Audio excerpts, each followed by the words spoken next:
Professor Portes, hello. What do you think of Robert Jenrick's comments?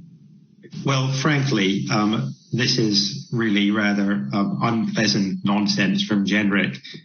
Certainly, we could, and as a researcher and academic, we would always like more data information, and I certainly would like to see, in particular, HMRC publish more of the data that they do have on the labour market outcomes of immigrants. But the idea that this is some sort of government plot is really conspiracist nonsense. In fact, over the past 15 years, we've seen quite a lot more data about immigration. And indeed, the Office of Responsibility published quite a detailed assessment of the long-term fiscal impacts of immigration just in its last report just a couple of months ago. Now, Mr. Jenrick didn't like the results of that because it said that, on balance, the average migrant made something of a positive contribution to the public finances. And of course, he claims, without any evidence, he claims the opposite. But it's just not true to say that the government and other official bodies don't publish quite a lot of statistics on migration. I certainly would like to see them publish more and better data.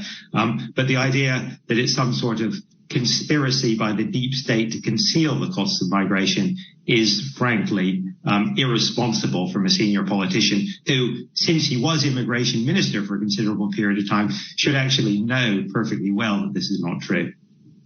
And Professor Portes, I say I believe you worked in the Treasury. I know you worked in the Treasury or somewhere in the upper echelons of government, because I was working with you at the time. I used to work in Number 10 between 2010 and 2015. So I know we worked together on a couple of speeches, and I very much valued your input.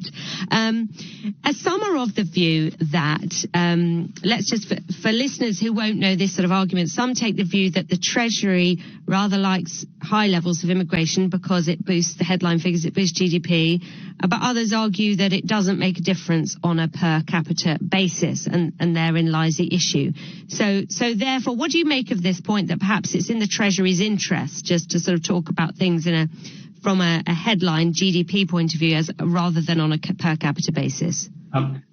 Well, it's certainly, the Treasury has traditionally, you're quite right, been quite pro-migration. Not so much because it boosts GDP, although it does boost GDP, but because it boosts tax revenues more than it boosts spending. So it makes making the budget add up considerably easier. And of course, the Conservatives benefited from that quite a lot in the last two budgets because higher migration made tax revenues go up rather more than it made spending go up. And so, of course, the Treasury likes that. And of course, as we know, the Home Office does its best to reduce immigration. But that's just sort of part of the normal way that governments work. The Treasury and other economic focused departments like the Department for Business would like to see more migration.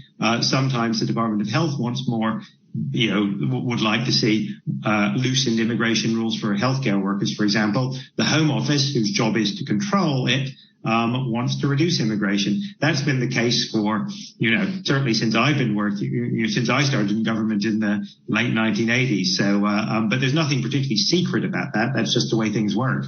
So who is taking a holistic view on, obviously this is very difficult, you can't do a sort of profit and loss column or, you can't say here's a benefits column and here's a cost column. It doesn't work like that with this number of people and a situation that is in this much flux and with so many people at different, paying in different amounts and so on. But who is taking a holistic view then in government? Do you think there should be some sort of, obviously there's various advisory bodies, but do you think there should be some sort of central government view on what the costs may be?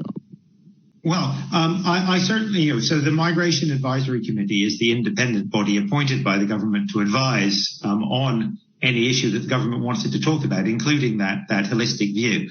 But of course, ultimately, these are political decisions. So the government collectively, led by the Prime Minister, has to take a view on what sort of migration policy we want, taking into account the economic costs and benefits, the fiscal costs and benefits, and other wider social consequences. That's what we elect governments for. Ultimately, they are responsible. I don't think, as you say, I don't think you can ask any one body within government to do that. Ultimately, it's collective responsibility, just as it is on lots of other issues, as you know, on climate change, for example. We have the Department for Climate Change, but other departments have an interest, and ultimately the government is responsible for deciding how and when we get to net zero. Similarly, on migration, what sort of policy we have is a responsibility of the government as a whole. And the economics, in my view, is a very important part of that, but it's not the only thing by any means.